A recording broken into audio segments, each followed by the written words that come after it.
দেখো আজকে লাঞ্চের থালিতে কি কি নিয়ে চলে এসেছি। এখানে আছে ভাত আর চিংড়ি ডে আজকে। এখানে আছে মূলো দিয়ে ডাল পাতলা করে, মুসুর ডাল চিংড়ি দিয়ে ও আচ্ছা, এটা তো পকোড়া চিংড়ি, চিংড়ির পকোড়া। আর এটা এমনি পকোড়া, ওই মানে ব্যাটার দিয়ে পকোড়া।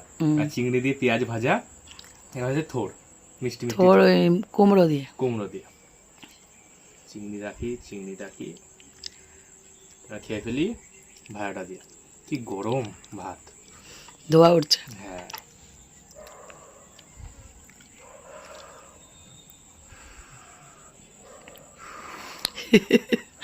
শীতে তো গরমই ভালো। তুই একটা কেমন, গরম ভাল লাগে না?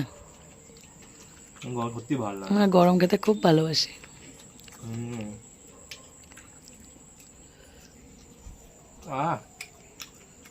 এটা এই চিংড়িটা কফি দিয়ে দারুণ লাগে, ভাত দিয়ে নয়।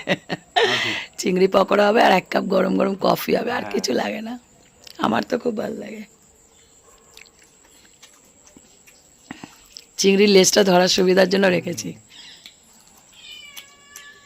এসে গেছে।